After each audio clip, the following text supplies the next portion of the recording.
Tambalang Jelay at Emong ng Todo One I Love nagpakilig sa General Santos City at kwento ng buhay ni Ken Chan at Rita Daniela tampok sa magpakailanman. Ang Star Bite sa tid ni Lars Santiago. Aubrey, sino yung kabit? Sino pa ba? Si Carol.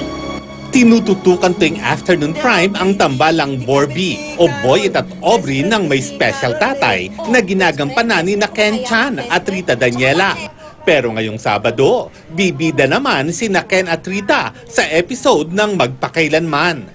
Tampok dito ang mga pinagdaanang hamon sa buhay ng dalawa bago makamit ang kanilang mga pangarap. Ang ilang behind the scenes ng episode na ito, ibinahagi pa ni Ken sa kanyang Instagram.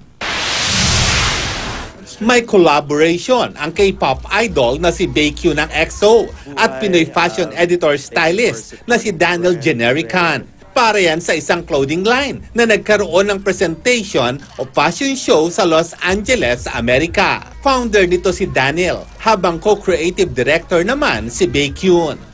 Mabuhay. Thank you for supporting the brand. Baekhyun being here is something monumental.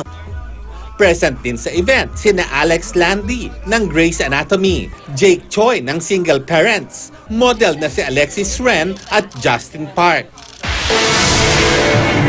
Nagpakilig ang tambalang Kylie Padilla at Ruru Madrid ng Kapuso seryeng Todo One I Love sa Kapuso Mall Show sa General Santos City. Kanya-kanya silang harana sa fans at pagpapasalamat sa mga tumatangkilik sa kanilang serye.